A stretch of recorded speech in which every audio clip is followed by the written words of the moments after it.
Friends, நல்லா இருக்கீங்களா?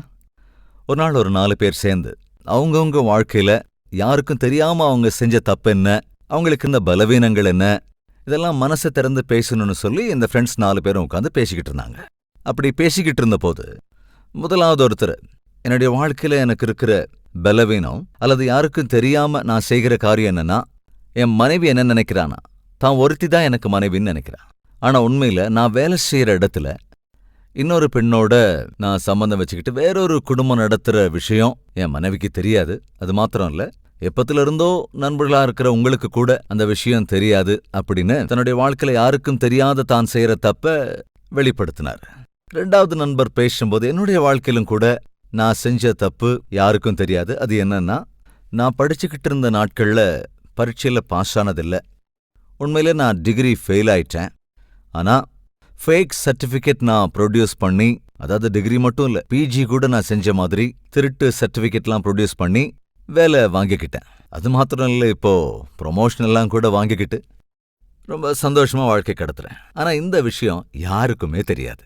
என் வாழ்க்கையில யாருக்கும் சொல்லாம ஒளிச்சு வச்சிருந்த ரகசியம் இதுதான் அப்படின்னு சொல்லி தன்னுடைய வாழ்க்கையில் செய்த தவறுகளை அவரும் சொல்லிட்டார். 3வது ஃப்ரெண்ட் தன்னுடைய வாழ்க்கையில கூட யாருக்கும் தெரியாம அவர் செஞ்ச தவறுகளை சொல்ல முன் வந்து, எங்க அப்பா சாகுற வேளையில என்னோட தம்பிக்கு அதிக சொத்து எழுதி வச்சுட்டு எனக்கு குறைவா எழுதி வச்சுட்டாரு. ஆனா அந்த விஷயம் யாருக்கும் தெரியாது, எனக்கு மட்டும்தான் தெரியும். அதனால நான் என்ன செஞ்சேன்னா, தெளிவா அந்த பெயர்களை மாத்திட்டேன். அப்படி மாத்தி எழுதி, எங்க அப்பா எனக்கு தான் அதிக சொத்தை எழுதி வச்சிருக்காரு அப்படின்னு சொல்லி தம்பிய ஏமாத்தி வஞ்சிச்சு அந்த அதிக சொத்துக்களை நான் அபகரிச்சிட்டேன். இப்படி யாருக்குமே தெரியாம இந்த விஷயங்களை இதுவரைக்கும் மறைச்சு வச்சுக்கிட்டு இருக்கேன். அடுத்து 4வது ஃப்ரெண்ட், அவர் என்ன சொன்னார்னா, எனக்கும் ஒரு பலவீனம் இருக்கு, எனக்குள்ளேயும் ஒரு மாய ரோகம் இருக்கு. ஆனா இந்த ரோகத்தை பத்தி, இந்த பலவீனத்தை பத்தி யாருக்கும் தெரியாது. அந்த பலவீனம் என்னன்னா, யார பத்தியாவது கெட்ட விஷயம் எனக்கு தெரிஞ்சிருச்சுன்னா என்னால மௌனமா இருக்கவே முடியாது. 10 பேருக்கு சொல்லாம இருக்கவே முடியாது. உங்க 3 பேரை பத்தி இவ்வளவு பெரிய விஷயங்களை, இவ்வளவு பெரிய ரகசியங்களை எல்லாத்தையும் நீங்க வெளிப்படையா என்கிட்ட சொன்னதுக்கு அப்புறம், அதை நான் கேட்டதுக்கு அப்புறம் இனி என்னால எப்படி மௌனமா இருக்க முடியும்? உடனடியா போய் இதை ஒரு 10 பேருக்காவது சொல்லாம என்னால இருக்கவே முடியாது அப்படின்னு அவர் எழுந்து ஓட ஆரம்பிச்சிட்டாரு. அந்த ஃப்ரெண்டு எங்க இந்த 3 பேருடைய குட்டை வெளிப்படுத்திடுவாரோன்னு சொல்லி அந்த 3 பேரும் அவரை துரத்த ஆரம்பிச்சாங்க. சில பேரு கெட்ட செய்தியையோ அல்லது அடுத்தவர்களை குறித்த தவறான செய்திகளை எல்லாருக்கும் சொல்றதுக்கு ரொம்ப ஆசைப்படுவாங்க. நல்லவைகளை குறிச்சு பேசுறதுக்கோ, நல்லவைகளை குறிச்சு பிரகடனம் பண்றதுக்கோ, அல்லது யாருக்காவது கஷ்டம் வந்தாலோ, நஷ்டம் உண்டானாலோ, அல்லது யார் குடும்பத்திலேயாவது நடக்கக்கூடாத விஷயம் நடந்துருச்சுன்னா, அல்லது யாருடைய வாழ்க்கையில ஏதாவது நடக்கக்கூடாத தப்பு நடந்தா இவங்களால மௌனமா இருக்க முடியாது. அப்படிப்பட்ட குணம் உனக்குள்ள ஒருவேளை இருந்தா உன்னுடைய புத்தி நல்ல புத்தி இல்ல. பிறருடைய ரகசியங்களை வெளிப்படுத்துகின்ற இருதயம், அது நல்ல இருதயம் இல்லவே இல்ல.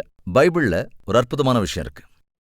தூற்றிக்கொண்டு திரிகிறவன் ரகசியங்களை வெளிப்படுத்துவான், ஆதலால் தன் உதடுகளினாலே அலப்புகிறவனோடே கலவாதே. யாராவது ஒருவேளை உன்னுடைய சிநேகிதர்கள் தன் வாழ்க்கையில செஞ்ச தவறுகளை குறித்தாவது அல்லது நடந்த ஏதாவது ரகசியங்களை குறித்தாவது உன்னோடு மனம் திறந்து பேசுகிற போது தயவு செய்து உன்னோட நம்பிக்கையை கெடுத்துறாதீங்க.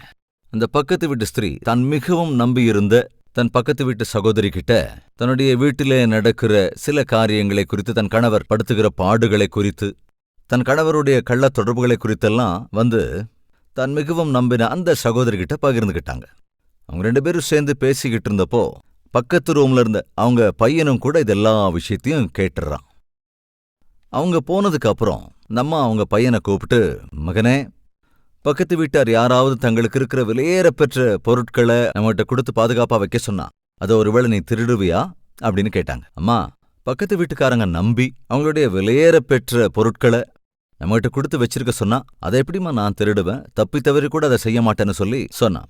அப்போ அந்த தாயார் சொன்னாங்க, மனே, பக்கத்து வீட்டு ஆண்டி தன்னுடைய வீட்டு ரகசியங்களை நம்மகிட்ட பத்திரப்படுத்தினாங்க. அதெல்லாம் ரொம்ப விலையேற பெற்றது. இந்த விலையேற பெற்ற அவங்களுடைய ரகசியத்தை நாம யாருக்கிட்டையும் சொல்லக்கூடாது, யாருக்கிட்டையும் ஷேர் பண்ணவும் கூடாது. இது புரியுதா அப்படின்னு சொன்னப்போ அந்த பையன் உண்மையை புரிஞ்சுக்கிட்டான். அன்னையிலிருந்து இன்னைக்கு வரைக்கும் அந்த விஷயங்களை யாருக்கிட்டையும், பக்கத்து வீட்டு ஆண்டியோட விஷயங்களை யாருக்கிட்டையும் சொன்னதே கிடையாது. சகோதர சகோதரிகளே, யாராவது உங்களை நம்பி தங்கள் வாழ்க்கையில சந்தித்த அவங்களுடைய கஷ்டங்களா இருந்தாலும், நஷ்டங்களா இருந்தாலும், சிக்கல்களா இருந்தாலும், பிரச்சனைகளா இருந்தாலும், ஏதாவது போராட்டங்களா இருந்தாலும் உங்ககிட்ட அதை சொல்லும்போது அதை தயவு செஞ்சு யாருக்கிட்டையும் அந்த ரகசியத்தை வெளிப்படுத்த முயற்சி செய்யாதீங்க. அந்த நம்பிக்கைக்கு துரோகம் பண்ண முயற்சி செய்யாதீங்க. அது ஆவிக்குரியவர்களா நமக்கு தகாத காரியம். அதனால இது முதற்கொண்டு யார பத்தி இருந்தாலும் சரி, ஒரு காலம் தவறா பேசாதீங்க, தவறான பிரச்சாரம் பண்ணிடாதீங்க. அவங்கள பத்தி உங்களுக்கு தெரிஞ்ச நல்ல காரியங்களை வெளியில சொல்லுங்க. கெட்டது ஏதாவது இருந்தா ஆண்டவர்கிட்ட சொல்லிடுங்க. இப்படிப்பட்ட குணம்தான் நமக்கு வேணும் என்று விரும்புவோர் என்னோடு கூட ஜெபத்தில் ஒருமனப்படுகிறீர்களா?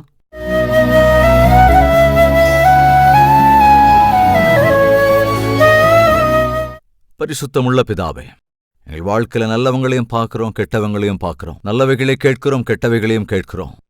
யாராவது யாரை குறித்தாவது கெட்ட காரியங்களை சொல்லும்போது அதை நாங்கள் பிரச்சாரம் செய்யாமல் அவர்களுக்காய் ஜெபிக்கிற இருதயத்தை கொடுங்கப்பா. நல்ல விஷயங்களை யாராவது சொல்லும்போது அதை 10 பேருக்கு சொல்லி அதை கேட்கிறவர்களும் அப்படி வாழ்வதற்கு உற்சாகப்படுத்துகிற வழியை கொடுங்க. ஆண்டவரே, எங்களை நம்பி யாராவது ஏதாவது விஷயங்களை பகிர்ந்து கொள்கிற வேளையில் அவருடைய நம்பிக்கை கெடுக்காமல் வாழ்கிற நல்ல வாழ்க்கை அருளிச்செங்கப்பா. இந்த நாள் முழுவதும் உம்முடைய பிள்ளைகளாய் உமக்கு சாட்சியாய் வாழ்கிற பாக்கியத்தையும் செய்கிற பணிகளிலெல்லாம் வெற்றியை சாதிக்கிற கிருபையையும் அருளிச் செய்ய வேண்டும் என்று இயேசுவின் நாமத்தில் வேண்டிக் கொள்கிறோம் பிதாவே. ஆமென்.